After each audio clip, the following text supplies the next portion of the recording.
que perdiéramos ese equilibrio. Y esta semana pues nos hace ese llamado, ¿verdad? De poder construir ese equilibrio de mente y cuerpo, en donde no solamente las personas a las que vamos a atender deben gozar de este equilibrio, sino que también nosotras y nosotros como profesionales de la psicología tenemos que lograr y construir ese equilibrio vital, en donde tenemos que irnos conociendo, ir ir teniendo este equilibrio entre cuerpo, mente y alma para así lograr una vida más plena. Entonces, conjugando y mirando, ¿verdad? ¿Qué podemos hacer? ¿Qué podemos construir? Y con esa alegría, ese regocijo, creo que la construcción de este equilibrio lo vamos a iniciar con Isis, que es una exalumna de nuestra escuela, y qué mejor modo de poder comenzar estos webinars que una estudiante orgullosamente de la UNACHI nos dé a conocer, ¿verdad?, qué tenemos que hacer como profesionales de la psicología con relación a la salud mental. Quiero también en este momento agradecerles a los profesores José Caballero, Ariadne Serracín y Magvis Palacios, quienes pues coordinaron esta comisión de la Semana de la Psicología de parte pues de la escuela, y también agradecerles a la coordinación de los estudiantes de los diferentes salones, quienes pues han puesto su empeño, su trabajo y su esfuerzo, como Hania, Juliet, Dayanis, Suset, María Sofía, Andrea, Juan, Natalie, Fátima, Maciel, Diana, David, Karen, Geneva, Diana, quienes como dije, ¿verdad?, con ese esfuerzo, con ese apoyo, con el no claudicar, no cansarse, y aún y a pesar de todas las dificultades, pues supieron sortearlas, mantener el equilibrio, y nos están presentando pues esta semana de la psicología. Muchísimas gracias y bienvenida, Isis. Hola, buenas tardes, ¿cómo están? Espero que, bueno, estén empezando con el pie derecho esta semana de la psicología. Gracias, profe Pili, y también a todo el equipo de profesores que están por acá compartiendo, y a todo, pues así como dijo la profe Pili, el equipo de estudiantes que se encargaron de organizar estas jornadas. Y bueno, pues vamos a empezar nuevamente un tema que me resultó bastante interesante, de hecho, cuando me lo solicitaron, porque habitualmente se acostumbra pues a pensar más que nada, si son temas de salud mental, pues en la persona del paciente, pero no volvemos a ver cómo puede estar la salud mental del profesional que justamente trabaja como psicólogo, ¿no? Entonces esto me pareció muy importante, que le podamos dar pues un vistazo a esto, y no sé si yo puedo compartir pantalla, alguien que me diga, para empezar entonces con el tema. Sí, licenciada, puede compartir ya. Ajá, perfecto, ok. Vamos a...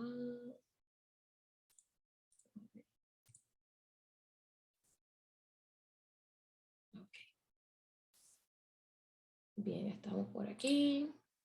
Ay, ajá.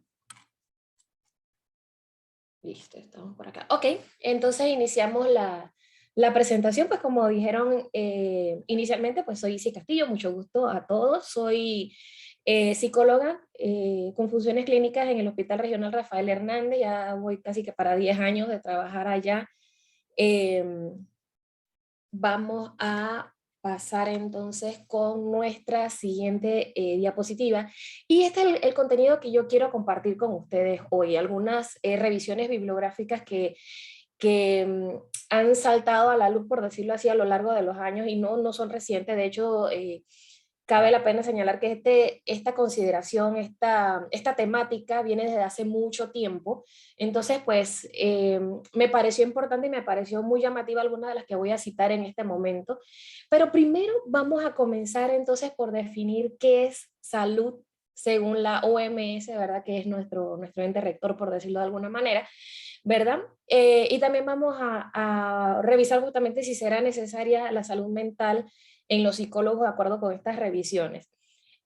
Vamos a mencionar también parte de lo que es aspectos importantes que caben en los códigos de ética, ¿verdad? Y vamos a hablar sobre la posibilidad de causar daño, ¿verdad? Y otra cosa que me pareció interesante ver acá con ustedes es la salud mental en los estudiantes de psicología, porque de hecho es de allá donde nosotros partimos, ¿no? Entonces, dicho esto, comparto con ustedes esta reflexión, ¿verdad? Para que pensemos todos. Conozca todas las teorías, domine todas las técnicas, pero al tocar un alma humana, sea apenas otra alma humana. Y esto fue dicho por Carl Jung, que ya me imagino pues que muchos de ustedes están familiarizados con este personaje de la psicología, ¿no? Sí les voy a pedir participación. Me gustaría que no fuera un monólogo de nuestra parte, ¿verdad? Sí les voy a pedir participación para que sea más nutritiva la docencia. Así que, ok, partiendo por este punto, yo sí les voy a preguntar y alguien que me pueda compartir. Dicho esto, ¿qué les llega a la mente con esta reflexión que hace Carl Jung? ¿Qué les llega a la mente? ¿A qué se estará refiriendo él?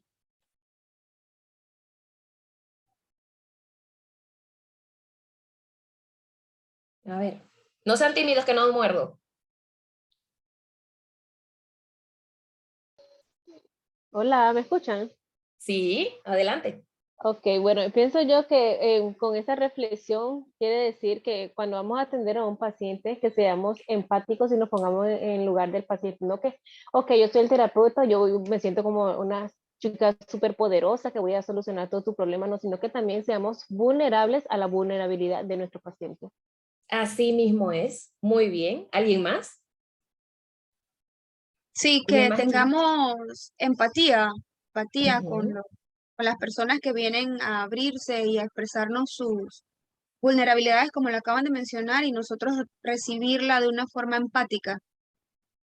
Perfecto, sí, porque en muchas ocasiones puede suceder que dependiendo de nuestras características de pensamiento, patrones de personalidad y demás, fácilmente podemos vernos enredados en creencias que tienen que ver con temas de superioridad, ¿verdad? Donde perdemos justamente lo que ustedes acaban de mencionar, que es la empatía y que es una de las características fundamentales que debe tener el psicoterapeuta. Muchas gracias, chicas. Bien, entonces, a manera de introducción, tenemos por acá, ¿no? Voy a exponer algunas consideraciones que desde hace muchos años, como les decía, los investigadores han realizado en cuanto al tema de la salud mental, tanto en estudiantes de psicología como en los profesionales que ejercen como tal. ¿Verdad? Y esto ellos lo hicieron al haber también revisado algunos estudios, artículos científicos que se venían dando desde hace bastante tiempo.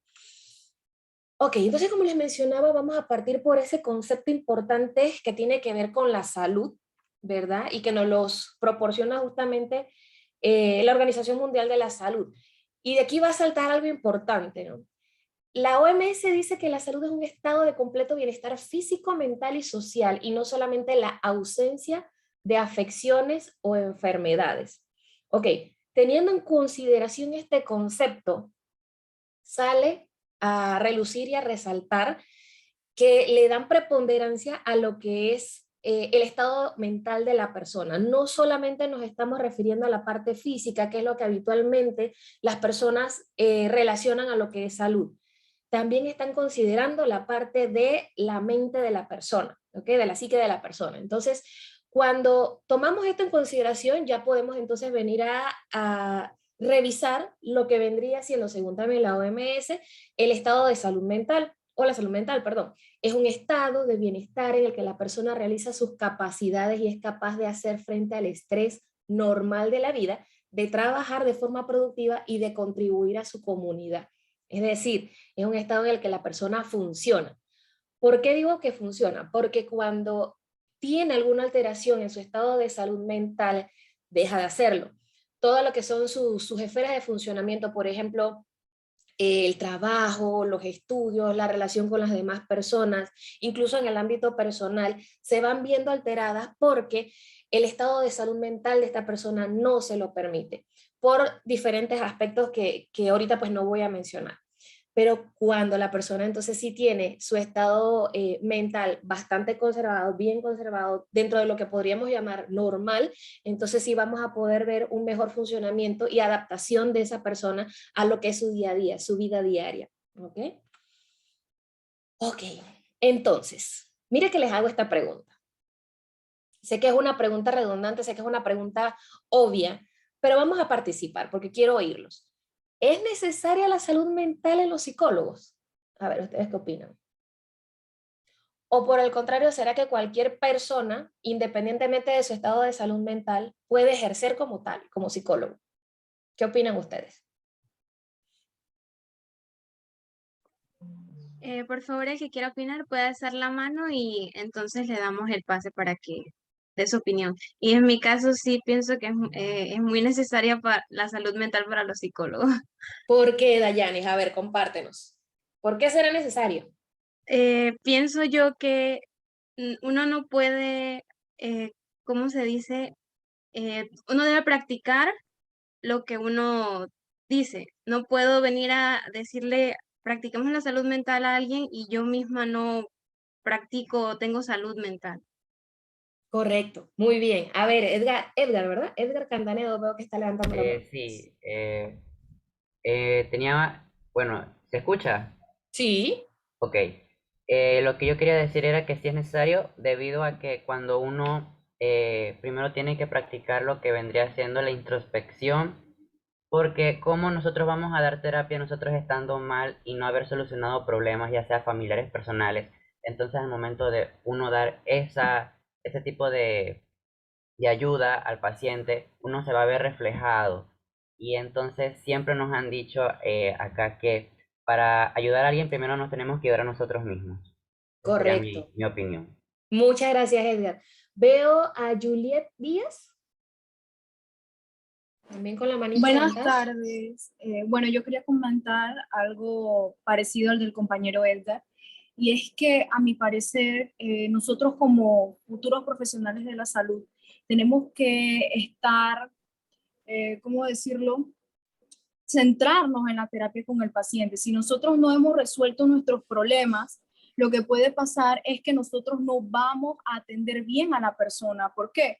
Porque estamos como por así decirlo, centrados en nuestros problemas, puede que no estemos en nuestro 100% para poder estar con otra persona. Entonces, a mi parecer es bueno que también como psicólogos nosotros cuidemos nuestra salud mental para poder promover la salud mental de otras personas.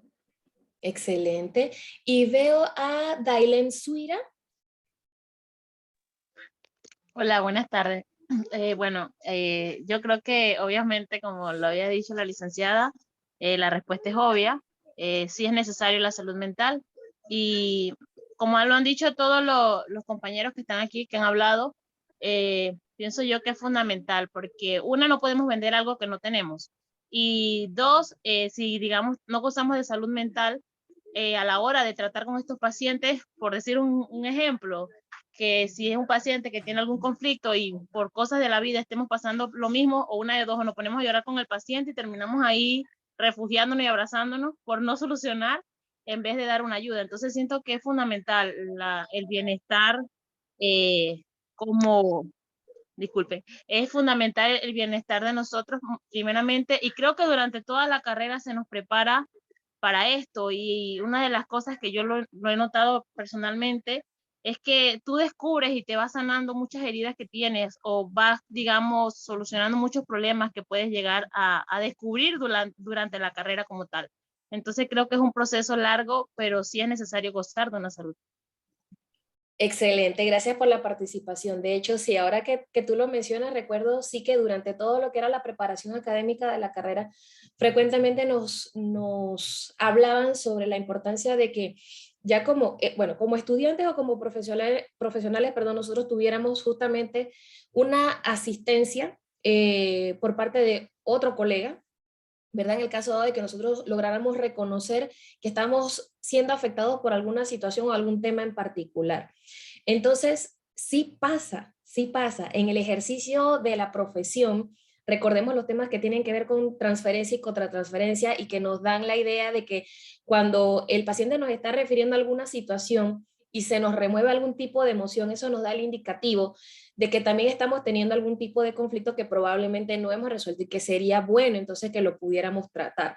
Porque de lo contrario, así mismo, como ustedes bien han dicho, entonces en lugar de ayudar al paciente, probablemente no lo vamos a lograr. Entonces, bien, gracias chicas por participar. Vamos a pasar acá a la siguiente parte. Y como ven, pues yo les mencionaba que esta preocupación, este interés por lo que es la salud mental del profesional e incluso de los estudiantes de psicología viene de hace mucho tiempo. Acá les cito un estudio de Veloch e Ibáñez de 1992, y ellos señalaron que para diagnosticar o calificar el grado de salud mental de una persona hay que considerar parámetros tales como autonomía funcional, percepción correcta de la realidad, adaptación eficaz y respuesta competente a las demandas del entorno, relaciones interpersonales adecuadas, percepción de autoeficacia, buen autoconcepto. Cuando estamos hablando de autoconcepto, chicos, recuerden autoestima, y estrategias adecuadas para afrontar el estrés. ¿Ok? Y cuando estamos hablando de estrategias adecuadas, son mecanismos de afrontamiento, ¿verdad? Ante situaciones que nos están generando, puede ser no solamente estrés, también ansiedad, o lo que podríamos conocer como trastornos adaptativos incluso, ¿sí? Bien, entonces, hay algunos aspectos que considerar en esta relación de la salud mental versus el ejercicio del profesional. Y es que curiosamente, ustedes se van a dar cuenta cuando ya sean egresados de la carrera, ustedes se van a dar cuenta que cuando vamos a solicitar nuestra idoneidad, no se requiere un examen que certifique que nuestro estado de salud mental está en una condición adecuada para poder ejercer. Solo basta con que nosotros hayamos culminado satisfactoriamente los requerimientos académicos de la carrera. Pero tanto aquí en Panamá como en otras latitudes, no se nos exige un examen de salud mental, ¿verdad? Para verificar si estamos bien y si estamos en condiciones de poder ejercer, de poder ayudar, de poder asistir a otras personas que vienen a nosotros acudiendo porque están afrontando algún tipo de situación. Entonces, nosotros salimos de la carrera y ya salimos con conocimiento para poder ejercer algún tipo de evaluación psicométrica y demás, incluso hasta en ámbitos jurídicos. Pero curiosamente, a pesar de que lo podemos hacer, nunca hemos pasado por algún proceso como ese, ¿ya? Entonces, se han detallado algunas características individuales necesarias que a lo largo de todo lo que son los estudios, pues que se han interesado en esta temática, perdón, se han detallado algunas características individuales necesarias en los psicoterapeutas que vamos a ver a continuación. Y estas son solamente algunas. En realidad nosotros debemos poder contar con muchas más características, ¿sí? Y una de estas características es la disposición a ayudar, ¿ok? La capacidad de empatía, que bien lo estaban mencionando ustedes. No podemos atender a nuestros pacientes si no nos interesamos genuinamente en sus problemas. Es más, la capacidad de empatía y esta disposición de ayudar quizás sea una característica que a nosotros nos motive a dar el 110% en esa intervención que estamos haciendo. Y si carecemos de ella, probablemente vamos a y, ¿cómo le explico? A recaer o a incurrir más bien en algún tipo de daño a la persona. La persona viene a nosotros en busca de ayuda, pero como no nos interesamos lo suficiente, probablemente, como quien dice de buen panameño, lo dejamos a medio palo. Entonces, diversidad de experiencia es otra de las características que en los estudios pues se menciona como parte de lo que debe contar el psicoterapeuta, y el autoconocimiento. No recuerdo si era Edgar, que hace un momento estaba mencionando, ¿verdad? Y mencionaba, debemos poder hacer introspección, justamente. Aquí entra la parte el autoconocimiento, perdón, el hecho de que yo pueda saber qué situaciones a mí me angustian, me preocupan, me causan ansiedad. No solamente situaciones, sino, por ejemplo, si yo tengo dificultad para relacionarme con las demás personas, si hay aspectos que yo no logro tolerar, si hay características en mi persona que quizás necesitan fortalecerse. Por ejemplo, me estoy dando cuenta de que mi autoestima no está bien.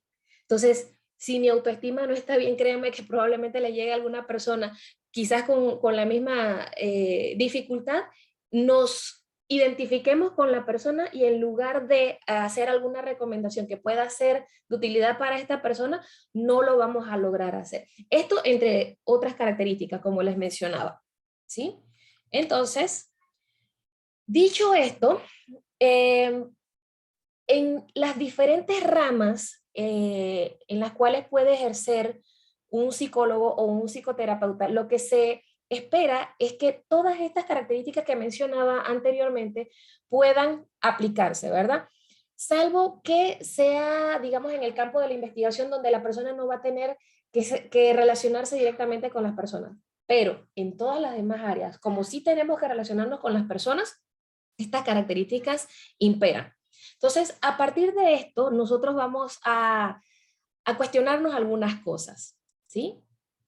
Les pregunto yo ahora a ustedes, nuevamente, ¿en qué momento consideran ustedes debe ser evaluado un psicólogo? ¿Cuando van a ingresar a la carrera o cuando ya son egresados y van a empezar a trabajar con personas? ¿Qué me dicen ustedes?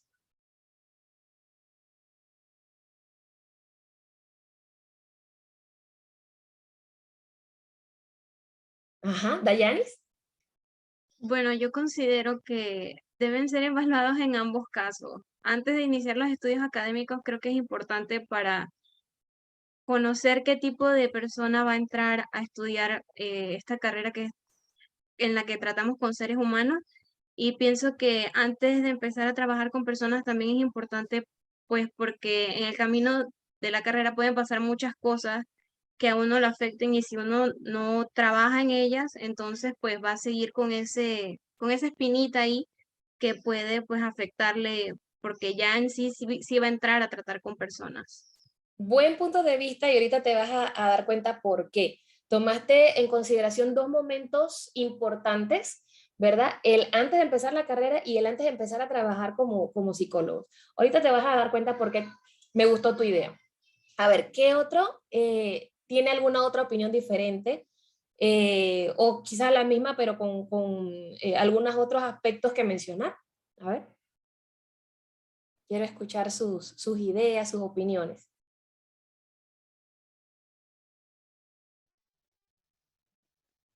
Hola, ¿me escuchan? Sí, ¿con quién tengo el gusto que no lo veo? Adalberto. Adalberto. Sí, pero no sé si se me escucha bien. Se escucha un poco entrecortado. Creo que es la señal, pero bueno, en mi opinión yo pienso que el psicólogo debe ser evaluado pues iniciando la carrera, porque esto va a permitir que la propia persona pues, se cuenta o descubra si tiene alguna limitante, algún tipo de dificultades que puedan impedir pues, en un futuro su buen funcionamiento como profesional. Y pues creo que después de haber salido de la carrera o graduarse, creo que también sería bueno hacer otra evaluación. No se terminó de escuchar la segunda parte, pero la primera parte, pues sí. Creo que la idea que comentaba era de que sería bueno que lo evaluaran antes de empezar la carrera, justamente para prevenir si es que la persona tiene algún tipo de situación con la cual pues no pueda lidiar a futuro y pueda interrumpir o dificultar lo que es el ejercicio de su profesión. Excelente. ¿Alguien más? A ver. ¿Alguna otra opinión diferente?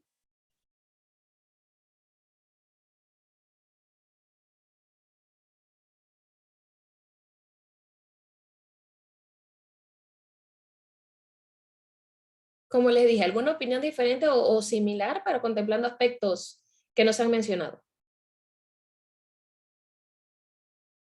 Bueno, licenciada, muy buenas tardes. Jania González le habla.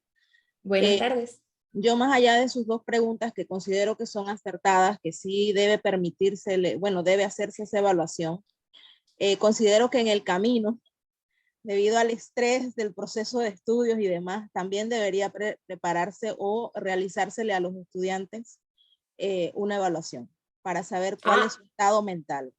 Ok. Sí, porque considero que en el camino, a pesar de pues, la parte académica y los temas personales, familiares, sociales, pueden influir mucho en que ese primer estado inicial cambie. Correcto. Antes de llegar a graduarse. Entonces tú dirías que sería algo como inicial, digamos a manera intermedia y también entonces al final de la carrera. Correcto. Correcto. Ok, ese es un punto de vista interesante, sí, por la evolución que puede tener la persona dependiendo de las circunstancias. Así mismo. Excelente, muchísimas gracias. ¿Alguien más? La compañera Aura Reyes y Juliet Díaz tienen las manos alzadas. Excelente. Aura Reyes primero, a ver.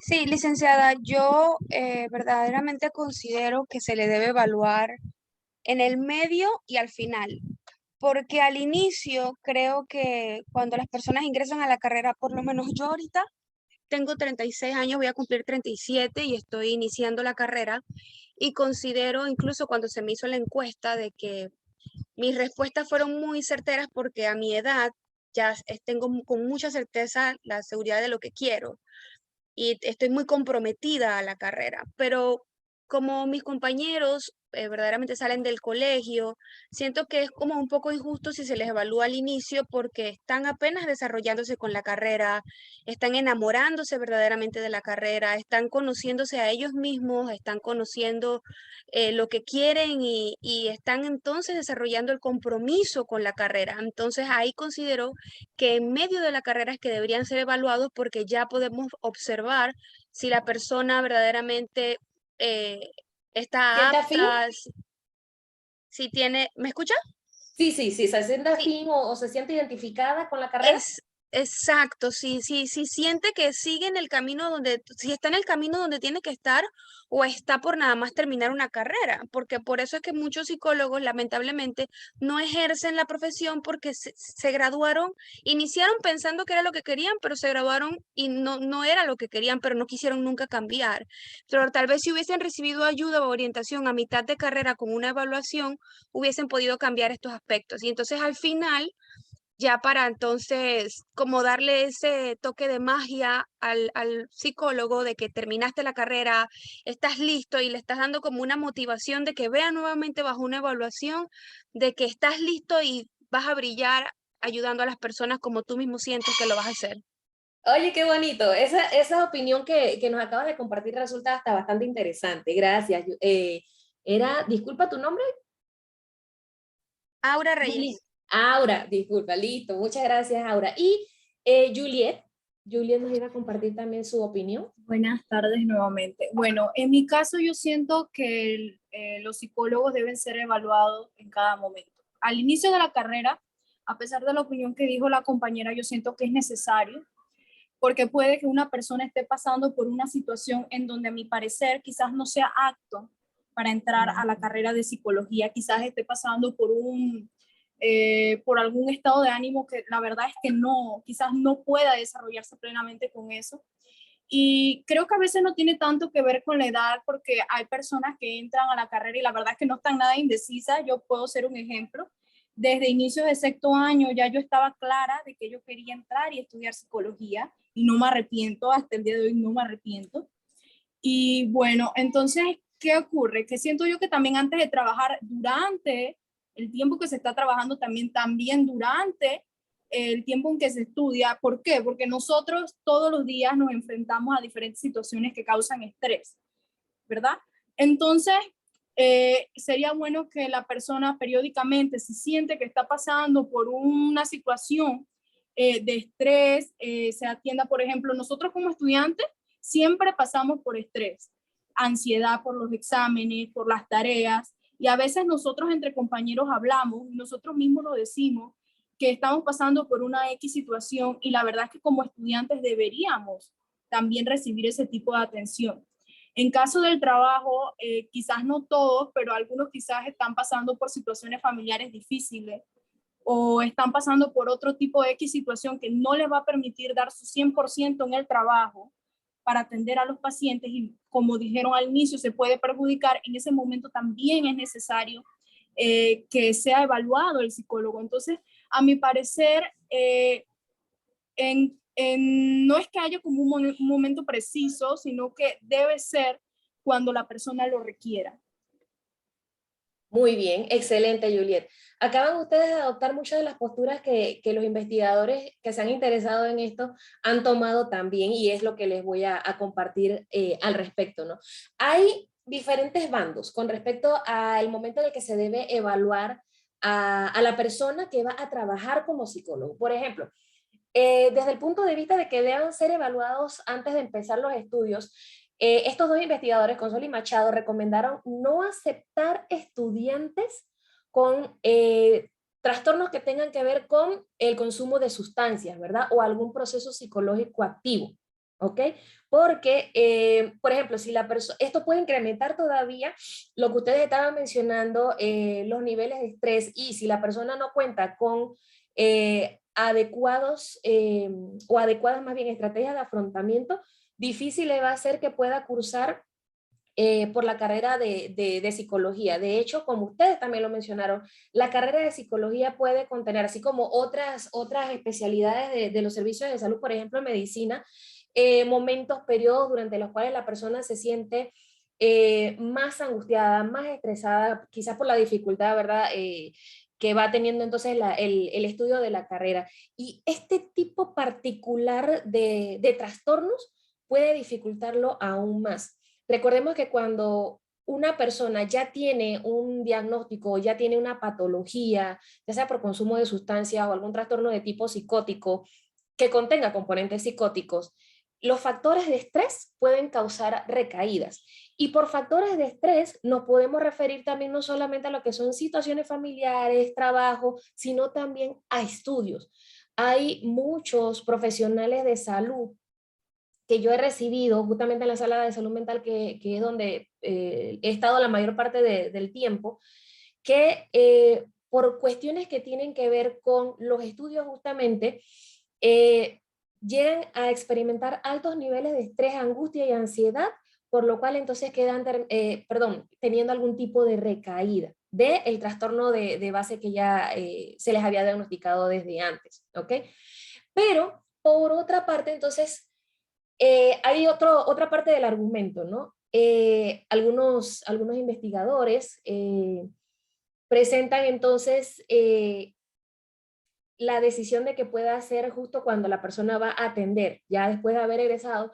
Y uno de estos argumentos que proponen lo hizo Luke, ¿verdad? Y él decía que dado que son fundamentales para el desempeño del rol del psicólogo, la integridad y conocimiento de sí mismo, podría suponerse que el psicólogo solo podría ayudar a conseguir bienestar psíquico si cuenta en gran medida con estas cualidades. Tenían razón, entonces, lo que estaban mencionando esto anteriormente.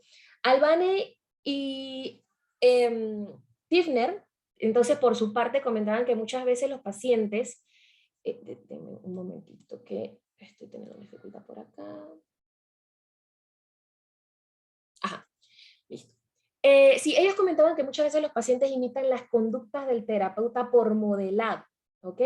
Y mencionaban, porque puede estar la posibilidad de que si el terapeuta ha desarrollado algún tipo de trastorno, por ejemplo, un trastorno de personalidad, puede causarle daño al paciente, porque estos trastornos de personalidad están caracterizados por cierto tipo de conductas que pueden ser dañinos para el paciente si los asume mediante el modelado, ¿no? Entonces, esto también suponían ellos que podía afectar el desempeño o el buen desarrollo de las funciones del terapeuta.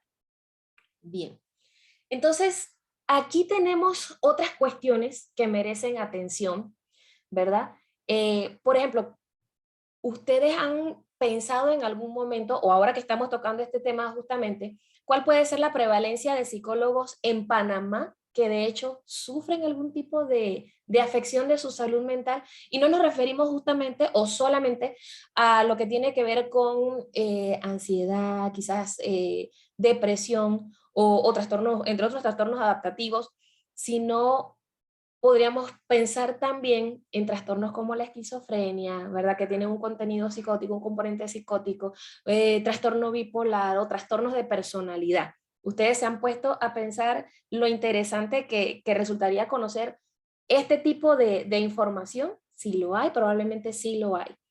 Voy a mencionar algo que yo, más en lo que es la terapia de grupo, que se hace en la sala de salud mental, suelo tratar con los pacientes. En la sala de salud mental se reciben pacientes que vienen justamente con alguna crisis producto del trastorno que tienen. Y muchos de estos pacientes no solamente, contrario a lo que se puede imaginar, no solamente son pacientes que han tenido un nivel de escolaridad primario, por decirlo de alguna manera, sino también son profesionales. He recibido ingenieros, arquitectos, hasta médicos. Y me ha llamado la atención que entre más elevado es el grado de escolarización que tiene la persona, más difícil le es ser consciente de que está padeciendo un trastorno mental. Entonces, en lo que es terapia de grupo, para tratar de trabajar justo lo que es la conciencia de enfermedad, yo suelo recordarle a los pacientes. Y aquí tenemos mezclado a todo el mundo, tanto los que tienen niveles de escolarización primarios como los que tienen altos niveles de escolarización. ¿Por qué? Porque hay que tenerlos bajo un criterio de igualdad, por decirlo de alguna manera. Y les suelo recordar a los pacientes: ninguna persona está exenta de padecer algún tipo de enfermedad, ya sea física o sea mental. Y les hago esta pregunta para reflexionar. ¿El médico, por ser médico, no se enferma? Entonces, probablemente aquí todos vamos a llegar a la conclusión de que sí se enferma, porque no somos inmunes. La cualidad de cada una de las personas es que antes que nada somos seres humanos y somos vulnerables a padecer algún tipo de enfermedad. Entonces, las enfermedades no tienen ojos, no van a ver a quién afectan, no tienen preferencia por religión, posición económica, escolarización, estudio, nada. Por eso es que de esta manera, entonces yo trato de sensibilizar a los pacientes para que les pueda ser más fácil, más sencillo entrar en conciencia de que esto nos puede pasar a todos y de que lo primero que tengo que hacer es identificarlo y aceptarlo, porque una vez que lo haga, entonces voy a estar en condición de poder ver qué hacer y cómo afrontarlo para mejorar. Cuando estamos hablando de salud mental, en lo que es pues esta sociedad, podemos ver que todavía este tema está bastante estigmatizado. Entonces, por eso es, digamos, más difícil también, o es otra de las razones por las cuales a las personas se les hace difícil aceptar que están padeciendo un trastorno mental.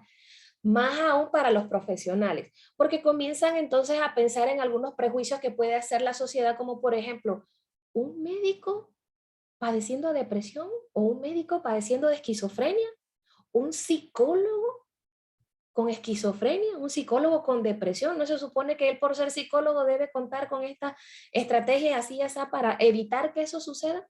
Entonces, todo este tipo de prejuicios que hay al respecto complican un poco que la persona pueda hacer correcta conciencia de enfermedad y más aún aceptar que requiere tratamiento.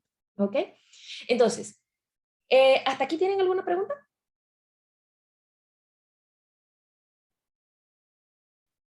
Sí los quería, con esto que les estaba mencionando, pues humanizar al respecto, porque nosotros, justamente nosotros lo que sí es que debemos pues ser conscientes de que somos vulnerables y que como somos vulnerables, tengamos la profesión que tengamos, si padecemos de algo, si estamos afrontando una situación difícil, pues con mayor razón debemos ver qué hacer, buscar ayuda. ¿Ok? Entonces, dicho esto, otra de las preguntas que nos podemos hacer es, por ejemplo, ¿cuál es la naturaleza de dichos problemas y cuál es su gravedad? Por ejemplo, si una persona, un psicólogo, vamos a centrarnos en la figura del psicólogo, si un psicólogo está padeciendo de un trastorno depresivo, ¿cuál pudieron haber sido las causas que originaron que la persona padeciera de ese trastorno depresivo? Ese trastorno bipolar, ese trastorno de personalidad, por ejemplo, o que desarrollara algún trastorno de tipo psicótico o ansiedad. Las mismas causas que explican en el resto de la población la aparición de ese tipo de trastorno, pues justamente lo va a explicar entonces acá en la figura del psicólogo, ¿ok? Entonces, la otra pregunta es, ¿hasta qué punto puede influir un estado de salud mental inadecuado en el ejercicio de la profesión del psicólogo? Le voy a dejar esas preguntas ahí para reflexionar, ¿ok? Vamos a pasar entonces a nuestro tercer punto, que tiene que ver con la ética y la posibilidad de causar daños. Les voy a preguntar aquí en este punto, ¿por qué ustedes creen que traemos a colación el tema de la ética? ¿Cómo se relaciona con lo que es la salud mental del profesional de psicología? Dailem. Bueno, Y espero luego que me Keren. escuchen porque está lloviendo. Bueno, considerando todo lo aprendido desde el inicio, se nos habla mucho de la ética del psicólogo. Es más, se nos invita a leer las reglas o los parámetros que tenemos que tener nosotros como profesionales. Y obviamente se trata de que no estamos tratando con cualquier paciente, o sea, estamos tratando con seres humanos que nos están de cierta manera confiando, ya sea diferentes dificultades, trastornos, diferentes cosas, pero son muy personales, o sea, no estamos jugando cualquier cosa, no estamos viendo cualquier cosa, son cosas que van a afectar o pueden ya sea ayudar o afectar a otra persona. Y entonces creo que por eso es la ética, porque un ejemplo, así como cuando somos amigos, tenemos una amistad, es amigo en confianza, entre comillas, porque se espera eso, cuando una amistad, te voy a contar un secreto, la otra persona está esperando que tú mantengas esa posición, que ese secreto, es más, suelen botar la frase, me lo llevo hasta la tumba, que es una frase que se suele decir. Entonces, así mismo, el paciente está confiando en ti y quizás eso, claro, ese rapport que se establece es un proceso, pero cuando eso se da, el paciente ciegamente va a confiar en ti. Entonces, por eso influye que el profesional, pienso yo, tiene que tener una ética, porque si no, lamentablemente pobre de la posición del paciente. Y no creo que sería bien visto salir de aún creo yo, cuando los profesores, un ejemplo, los profesores nos cuentan de un caso, ellos mantienen la ética porque no nos dicen nombre, o sea, no es que no vas a hablar, porque obviamente si no las investigaciones no se dieran, sino que se mantienen ciertos datos que son confidenciales, se mantienen de esa manera. Y así tú estás guardando la ética. Correcto, gracias Dailem. Y tenemos entonces por acá la participación de Keren, adelante.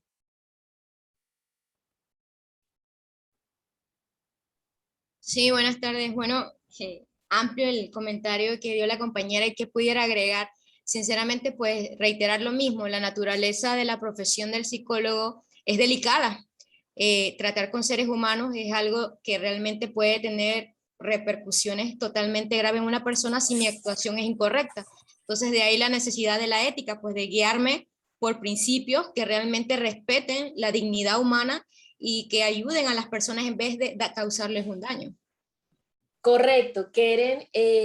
Sí, justamente. Entonces, como nosotros estamos tratando, como bien ustedes lo han dicho, con personas directamente, el código de ética viene siendo nuestro machete aquello con lo cual nosotros vamos a fundamentar nuestro servicio. ¿Ok? Entonces, ¿qué pasa?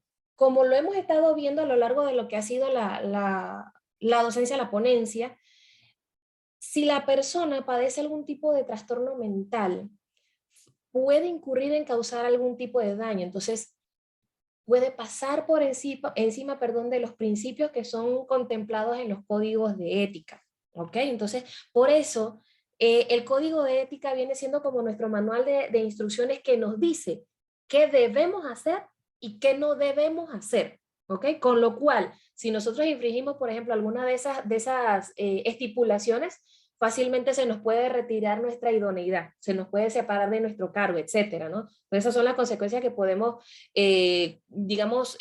sufrir a partir de que nosotros incumplamos con lo que son los principios en el código de ética. Entonces, los principios de actuación ética constituyen uno de los principales valores o activos de la profesión del psicólogo, y en conjunto, definida la profesión como colectivo, como generador de confianza en la sociedad. Me encanta cómo lo describen aquí. El código de ética, nuestro manual de instrucciones, permite que las personas puedan tener rapport con nosotros, porque es que en eso también se fundamenta nuestro trabajo. El hecho de que la persona pueda confiar en nosotros va a poder dar el primer paso entonces para contemplar muchísimos temas por los cuales ha estado siendo afectado. Entonces, esto es nuestro colchón, lo que nos permite elaborar quizás con confianza también, y que el paciente entonces pueda confiar en nosotros. Los códigos éticos entonces implican normas de conducta que podemos considerar de contenidos básicos y responde a una necesidad de autorregulación de la actividad profesional. Es como un protector de lo que es la calidad de la profesión, ¿verdad? De esa manera entonces también podemos ver lo que son los códigos éticos.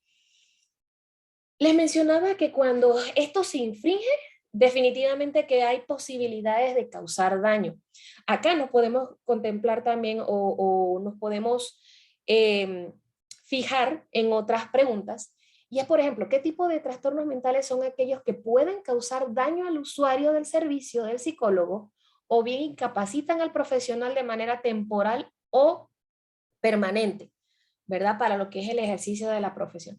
De todos esos trastornos que están mencionados en nuestro manual diagnóstico estadístico de salud mental, el DSM-5, ¿cuáles ustedes creen que pueden impedir que el psicólogo ejerza sus funciones?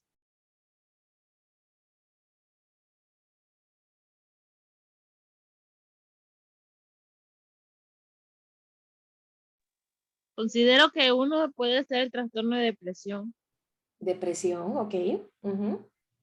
A ver, ¿cuál otro? La esquizofrenia, ya La que eso es esquizofrenia. degenerativo. Ok. Por acá, Keren.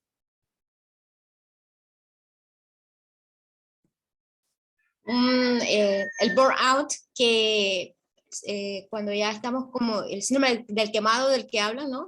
Debido a que nosotros mismos estamos en constante, digo yo, muchas veces me pongo a reflexionar el hecho de que tengo que tener tanta concentración y escuchar problemas de otros muchas veces. Bueno, eso en algún momento puede ser desgastante y puede tener algunas consecuencias para el psicólogo mismo, que puede llevar a un tipo de trastorno como este también. Gracias por tu opinión, Keren. Mira, voy a hacer una aclaración aquí que tiene que ver entonces con el punto que estamos viendo acá en pantalla.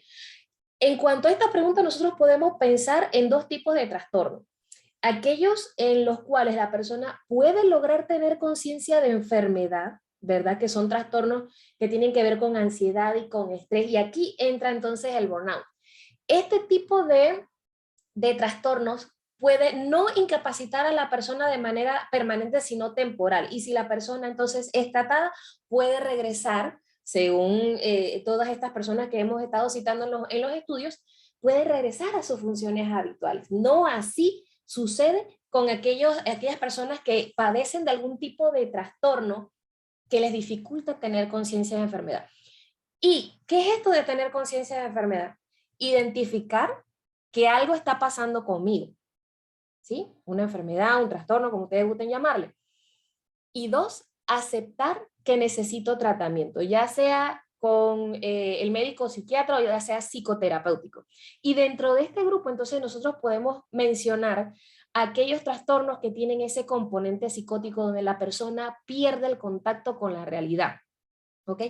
Todavía con la depresión nosotros pudiésemos considerar, porque cuando la persona está deprimida, ella logra identificar que se está sintiendo mal y puede verse motivada a buscar ayuda. El asunto es que es un trastorno permanente también y crónico, ¿sí? Lo cual entonces requiere que la persona se mantenga en tratamiento constante, ¿verdad? Y puede tener recaídas.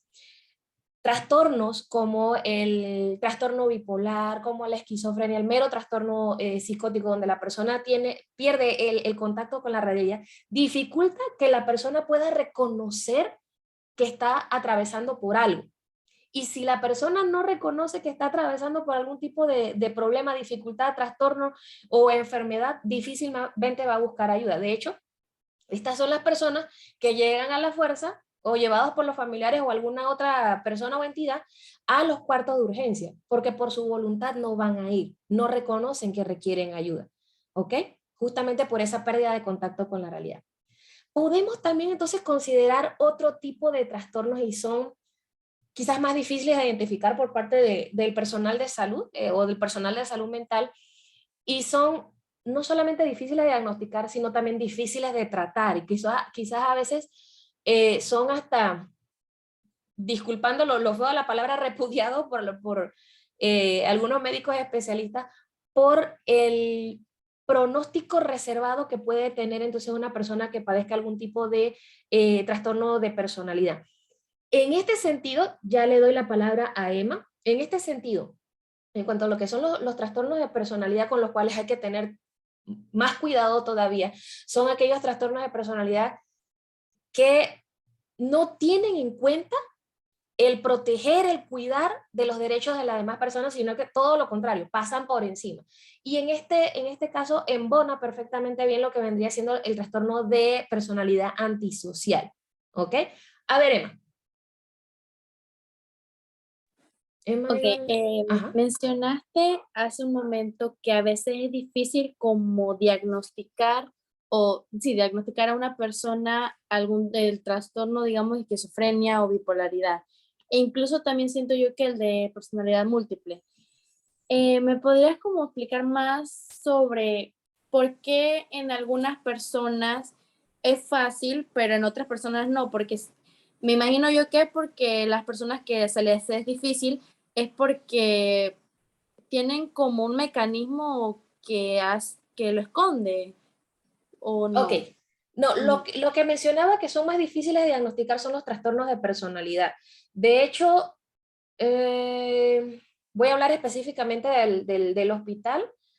Quizás los diagnósticos más frecuentes pueden ser esquizofrenia, trastorno bipolar, depresión, y bueno, otros derivados, ¿verdad?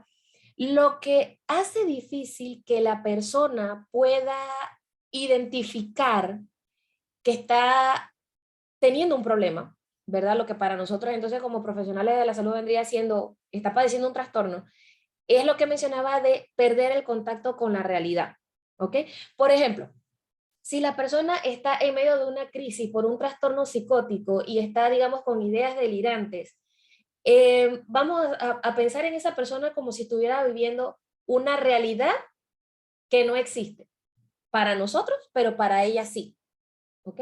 Esa pérdida de contacto con la realidad es lo que hace que la persona no logre tener adecuada conciencia de enfermedad, y por ahí viene la reacción en cadena, por decirlo de alguna manera. No reconoce que está padeciendo una enfermedad, no reconoce que necesita ayuda y por ende es difícil que pueda entonces recibir tratamiento. Piensa en una persona que tenga ideas delirantes, ¿no? Ideas de que es el presidente de la República, que tiene mucho poder, que puede ejercer distintos tipos de funciones. Esta persona no está viviendo entonces la realidad, está viviendo otra cosa, ¿ok? No está viviendo en función de lo que realmente pasa. Por esa cabecita ni siquiera va a pensar, estoy padeciendo una enfermedad. No sé si me expliqué. ¿Sí? Perfecto. Sí, Entonces, muchas no sé si, gracias. con gusto. No sé si tienen alguna otra pregunta en este sentido.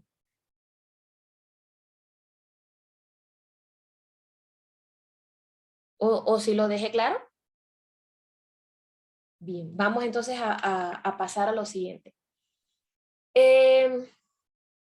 Pasamos a este punto interesante, este punto que yo quería compartir con ustedes con respecto a lo que era la salud mental en estudiantes de psicología, ¿verdad? Y esto fue tomando en consideración un estudio que se hizo en una universidad autónoma nacional de Honduras. De hecho, eso fue un estudio bastante reciente, creo que fue del 2018, si no me equivoco. Pero antes de llegar al estudio que hizo esta universidad, en la Universidad de Girona, España, se realizó otro estudio en el 2009, donde resultó que el 61% de los estudiantes reconocieron que en algún momento de la carrera habían estado atravesando por algún tipo de situación que comprometía su estado de salud mental. De ese 61%, afortunadamente lo que pasó fue que el 85% de los estudiantes buscó ayuda. ¿Ok? Entonces ahora sí pasamos a este estudio que les mencionaba que realizó la Universidad Autónoma Nacional de Honduras, ¿verdad? Y en este estudio, los docentes de la carrera de psicología se interesaron por considerar cómo estaban los estudiantes. Y ellos, de hecho, al aplicar algunos instrumentos de recolección de datos, ellos pudieron identificar algunos aspectos, algunas características que estaban presentes de manera común en los estudiantes y que tenía que ver también con un listado que había hecho la OMS. Y dentro de este listado, ellos lograron identificar que los estudiantes, los que estudiaron, contaban con pocas habilidades emocionales, tenían falta de tolerancia a la frustración, al estrés y poca empatía.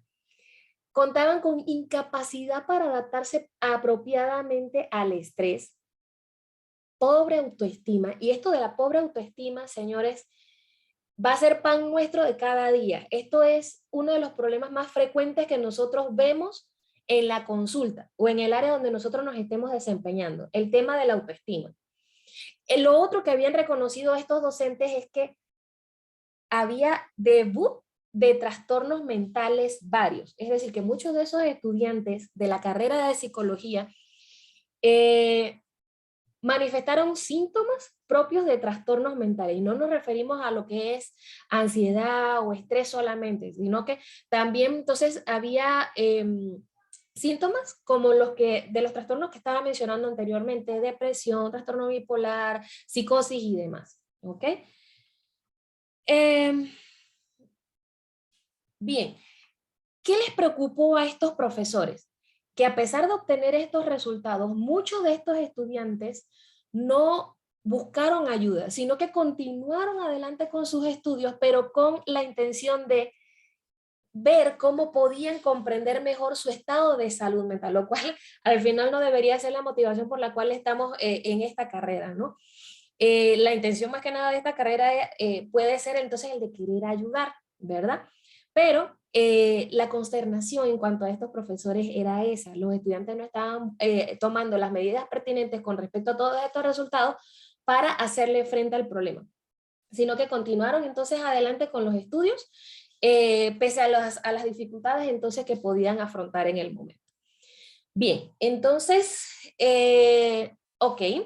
De esta manera, pues yo finalizo lo que es la parte de mi intervención, y la idea principal que quería poder trabajar con ustedes justamente es el poder ser conscientes de si algún momento estamos atravesando por alguna situación en particular que pueda comprometer nuestro estado de salud mental, y ser, lo voy a poner así, lo suficientemente humildes, ¿verdad? Para buscar ayuda, porque nosotros también entonces lo necesitamos.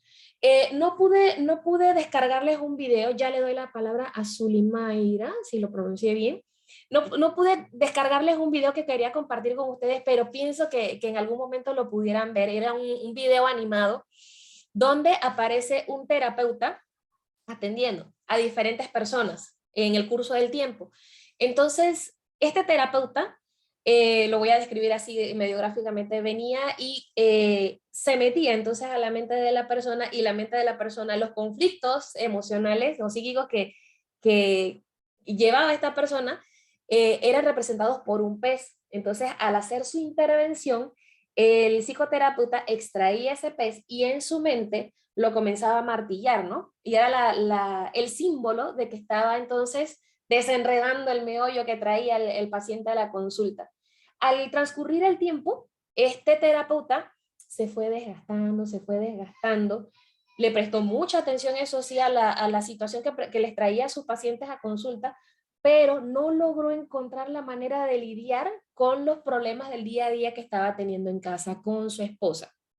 Hasta el punto de que ya el monstruo del problema que tenía en casa con la esposa se volvió demasiado grande para él lidiar con el problema por cuenta propia. Se le volvió un monstruo, no pudo lidiar con él, y la forma entonces que tuvo de poder lidiar con la situación fue justamente asistiendo a psicoterapia de pareja, donde al final entonces el otro psicoterapeuta pudo resolver la situación, y entonces sí hubo alivio tanto para el primer psicoterapeuta como para su pareja. ¿Ok? Entonces, con esta representación, caemos nuevamente en esa reflexión y en la importancia de que aunque seamos psicólogos, aunque estemos trabajando en el área de salud, es muy importante para nosotros poder atendernos cuando es necesario. ¿Ok? A ver, decía Zulimaira, quería aportar una opinión, un comentario. Sí, antes de que nada quisiera agradecerle, ¿verdad?, por esta excelente ponencia que estuvo, aprendimos muchísimo. Yo quería agregar que es muy cierto cuando dice que nosotros como estudiantes de psicología debemos de buscar ayuda profesional y empezar nosotros en terapia también, porque nosotros nos damos cuenta, viene ese proceso de autoconocimiento también, porque ya que en la carrera tenemos un proceso de autoconocernos, pero a nosotros tener nuestro terapeuta personal, ¿verdad?, otro colega que nos vaya atendiendo, como dice mi profesora de psicoterapia, vamos teniendo la experiencia de cómo es una consulta clínica. Ya cuando nosotros vamos a nuestras prácticas o a tener a nuestros pacientes, ya sabemos más o menos cómo es, porque nosotros somos el paciente. Ajá, entonces ya tenemos, ¿verdad?, el conocimiento y podemos seguir atendiendo bien a nuestro paciente. Y como resumen de toda la charla que aprendimos esta tarde, la importancia de autoconocernos, ¿verdad?, ese insight que tenemos de nosotros mismos es lo que nos va a ayudar a nosotros a tener pues rapport y atender mucho mejor a nuestros pacientes, porque como mencionaba alguna compañera, si nos cuidamos a nosotros, podemos estar capacitados para cuidar a nuestros futuros pacientes.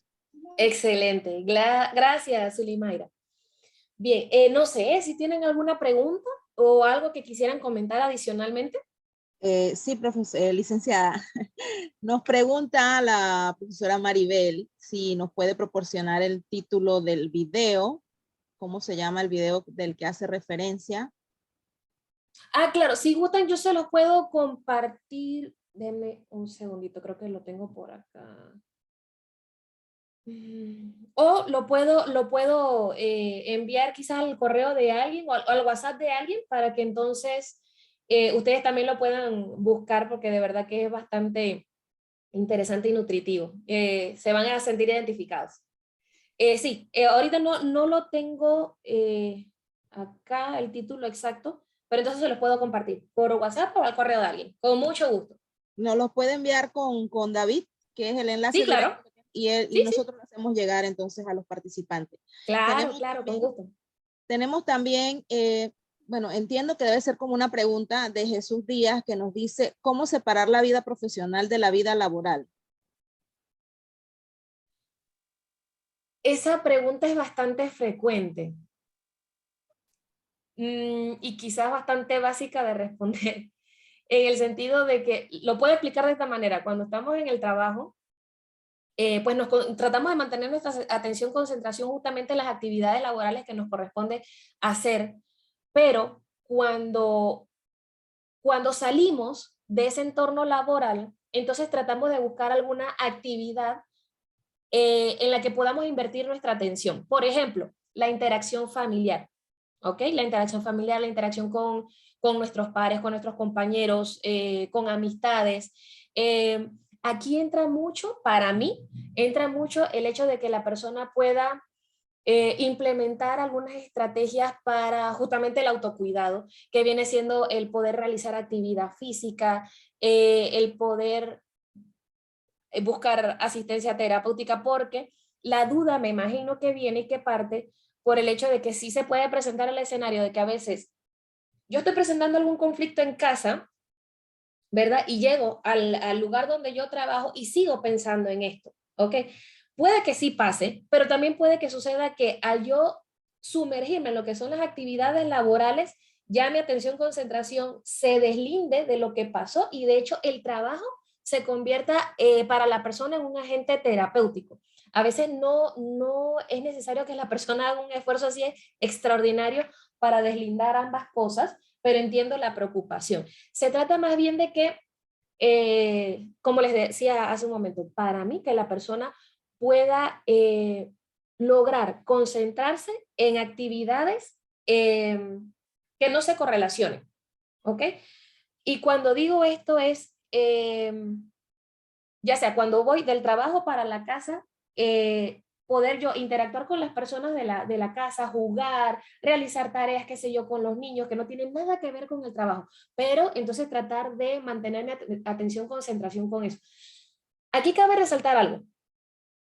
Podemos ser personas que por nuestros rasgos de personalidad podemos llegar a tener patrones de pensamientos obsesivos, patrones de pensamiento rumiantes. Entonces, esto puede complicar un poquito que nosotros hagamos esa separación, pero aún así es posible, siendo conscientes de que si estoy teniendo este tipo de pensamiento, voy a hacer un esfuerzo adicional por traer mi atención, concentración, entonces acá a estas otras actividades. ¿Ok? Esa es la idea que te puedo dar.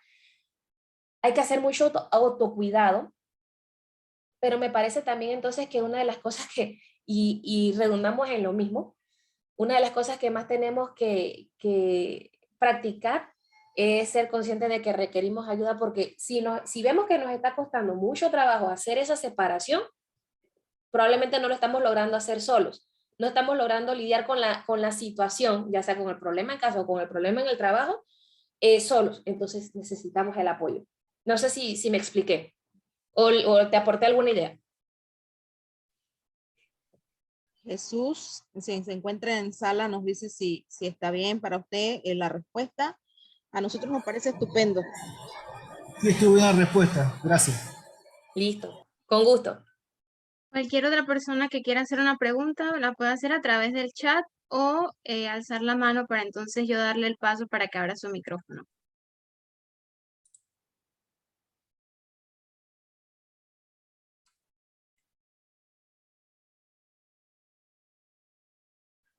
Preguntas, comentarios, anécdotas, también vale. Bueno, yo, licenciada, quería hacerle una consulta. Usted mencionó que dentro de las características necesarias de un psicoterapeuta está lo que es la diversidad de experiencias. Entonces, pienso que me gustaría saber qué tipo de experiencias usted cree que son necesarias para un psicoterapeuta y también para que invite a los compañeros de la carrera, porque muchas veces creemos que estudiar una carrera universitaria es solamente eso y pues no hay que realizar más nada y enfocarse en eso. Así que me gustaría que los invite a realizar distintas actividades para que pues también se unan a lo que es la escuela de psicología, que estamos participando en muchas cosas. Mira, por ejemplo, lo que tiene que ver con lo que es diversidad de experiencia, yo lo puedo traducir como experiencias cotidianas del día a día que la persona se permite experimentar, valga la redundancia. ¿Por qué? Eso me permite poder trabajar con el paciente, poder darle ejemplo de que así mismo como a ti te está pasando eso, yo he tenido estas experiencias y las he podido lidiar de diferentes maneras. Brindarle ejemplos a veces de lo que han sido mis experiencias me permite llegar un poquito más al paciente. Entonces, ¿qué genera eso en el paciente? Confianza. El paciente puede llegar entonces a pensar, ok, si ella, que es mi terapeuta, vivenció ese tipo de situaciones, de experiencias, entonces yo también puedo hacerlo y las puedo entonces afrontar conforme a lo que ella también me está mencionando, o quizás encontrar otro tipo de estrategia. Cuando yo te menciono experiencias o sea, la diversidad de experiencias, se refiere, por ejemplo, a los trabajos que tú has tenido, los estudios que tú has realizado, las actividades que las vivencias que tú has tenido con tus amistades, con tus familiares, cosas que tú haces día a día. Esas son las experiencias a las que nos estamos refiriendo en este aspecto.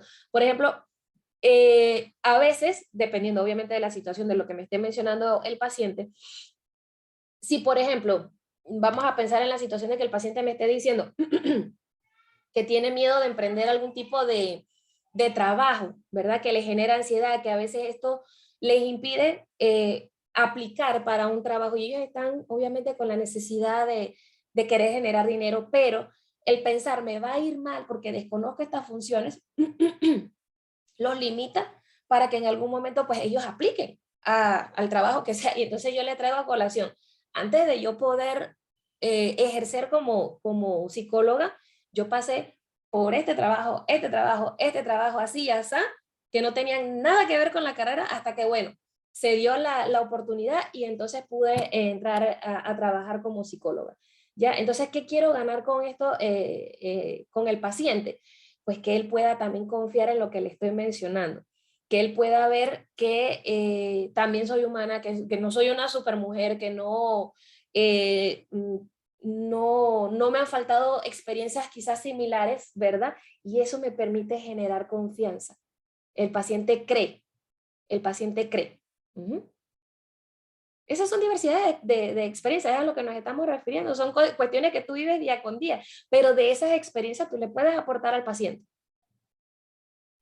Muchas gracias, licenciada. Con gusto.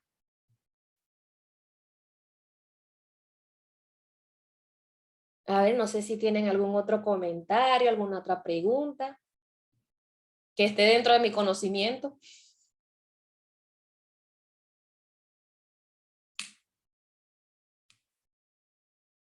Y bueno, si no hay otras preguntas u otros comentarios, pues de esa manera doy por terminada mi intervención. Espero haberles aportado algo de conocimiento, aunque sea esto. Y si tienen alguna otra pregunta en la cual yo les pueda colaborar, con muchísimo gusto. Estos son mis contactos. Ahí está mi correo, mi número de teléfono de consulta, ¿verdad? Y las redes sociales también. Y el profe Caballero que está levantando la mano.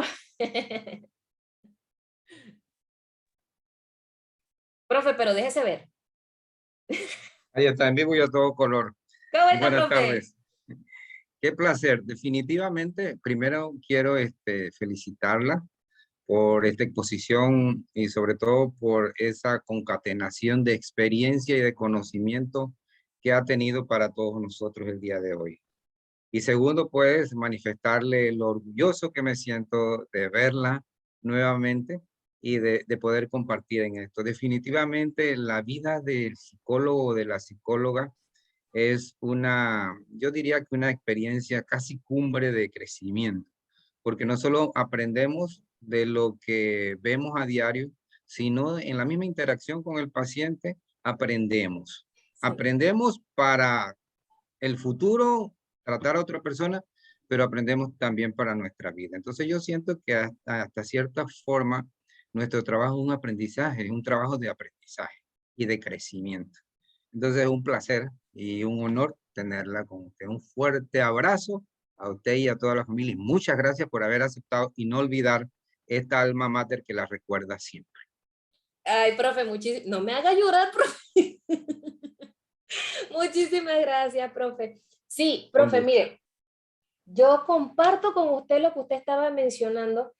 De hecho, era una perspectiva, por decirlo así, que pensaba que era bastante individual de mi parte, pero lo veo tal cual. El poder interactuar día a día con los pacientes, viendo lo que son sus experiencias, sus situaciones, nos hace reflexionar, nos hace hacer la introspección que mencionaban también muchos de los estudiantes a lo largo de lo que fue la docencia, y nos permite comprender muchas cosas de nosotros mismos. Y ojo, ahí no estamos recayendo nada en lo que había mencionado antes de lo que era la contratransferencia y demás, no tiene nada que ver, sino con una comprensión más profunda de uno mismo. Yo totalmente comparto con usted eso, profe.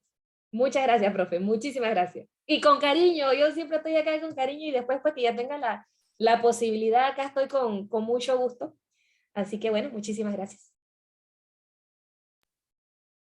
Bueno, en este momento le queremos agradecer, licenciada, por acompañarnos, por estar aquí con nosotros, y esperamos nuevamente en el futuro contar con su presencia, ya que pues siempre redundará en beneficio de la Escuela de Psicología. Claro, muchas gracias. La profe Ariane tiene la manito levantada. Ya le iba a decir, profe, déjese ver. Buenas tardes, Isi, bienvenida a... Gracias, profe. Esta es tu casa, sabes que es así. Y más que nada para agradecerte el tiempo que has tomado para compartir tu experiencia profesional con cada uno de nosotros, y solamente de manera así como de muy breve de compartir también. Y es el hecho de que yo creo que los psicólogos tenemos, aparte de todo este perfil, ¿verdad? Que sabemos que es bien importante, porque no todo el mundo está llamado a ser psicólogo, yo se los he compartido a los estudiantes, es el hecho también de ser lo suficientemente humildes, también para reconocer, no soy de piedra, no soy de hierro, tengo todas las teorías, tengo toda la información, tengo todo lo que he podido aprender del señor Freud y de toda la cantidad de expertos que han trabajado para que esta carrera sea lo que hoy es. Lo cierto es que tenemos que aprender a ser humildes. A mí, yo he vivido la experiencia de atender a colegas y al principio uno se puede sentir como que, ups, ¿y qué le voy a decir? O cómo abordar el asunto si esta persona sabe, también tiene la misma capacidad que yo, tiene el mismo conocimiento, pero cuando ya la persona va y recurre justamente a buscar ayuda, es porque es un ser humano más. Tal como iniciaste con esta frase hermosa que representa Jung, todos somos seres humanos y como seres humanos tenemos fragilidades, y el poder acompañar a una persona en ese proceso de fragilidad realmente es un honor. Definitivamente ser psicólogo, saber de que tú has un granito así de pequeñito has aportado a la vida de alguien, definitivamente eso no tiene precio, tal como hay una propaganda por allí de Mastercard, porque son satisfacciones realmente que nos llenan a nosotros de manera muy humana, y que definitivamente hacen que esta profesión sea tan hermosa, pero ciertamente todos necesitamos reconocer humildemente cuando las cosas se nos complican demasiado. Pues, hay gente que puede estar allí justamente para ayudarnos a desenredar lo enredado que podemos estar. Así que solamente para compartir un poquito eso y darte nuevamente las gracias, Isis, por acompañarnos, por acompañar en esta semana que para todos los que somos psicólogos es tan importante, y un fuerte abrazo para ti y para toda tu familia. Muchas gracias por estar acá.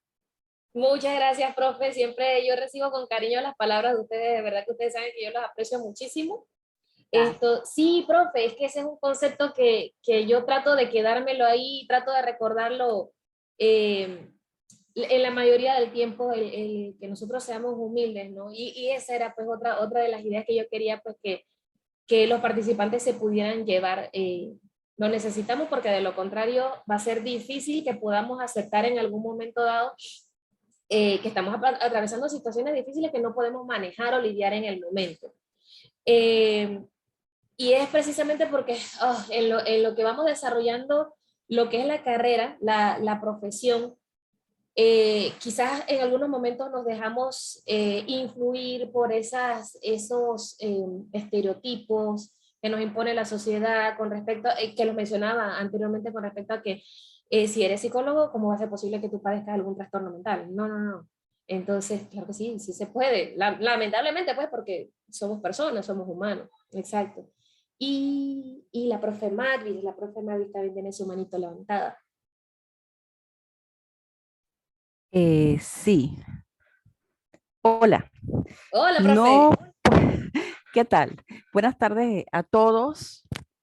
No me puedo quedar callada en el día de hoy, ¿sí? Muy orgullosa, me siento de verdad, Isi, esta es tu casa, la UNACHI, bienvenida cuantas veces sea necesario. Y yo termino con una frase, bueno, rescatando muchas cosas, pero creo que ya casi todo lo han dicho. Una frase que veía casualmente esta semana y viendo pues que el lema es precisamente construyendo un equilibrio de cuerpo y mente. Dice, solo tú sabes qué necesita tu vida para estar en equilibrio. Tan necesaria es la dureza de la roca como de la pluma su toque delicado. Y definitivamente que me llevo ese mensaje, rescatando varias cosas muy importantes que tú mencionas, y es que en primera instancia reconocer que en primera instancia, a pesar de que somos profesionales de la salud mental, definitivamente somos seres humanos. Y por lo tanto, pues podemos estar en algún momento de nuestras vidas vulnerables ante tantas situaciones, ¿verdad?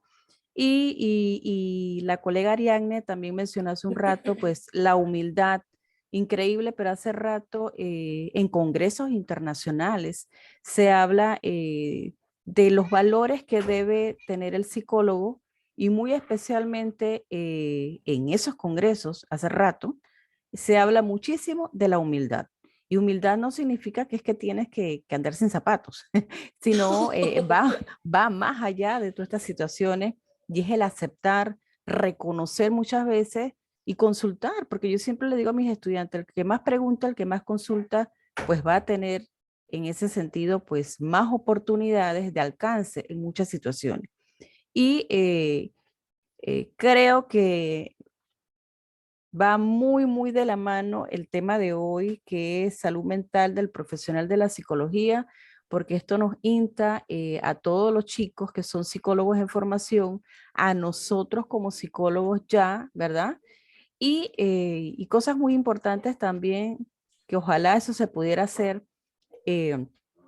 reconocer en algún momento, pues, que las pruebas o evaluar quizás en ese proceso, como bien lo habías dicho, no solamente debería darse al principio de la carrera, sino como decían ustedes atinadamente, muchos de los estudiantes aquí presentes, durante el proceso y después del proceso.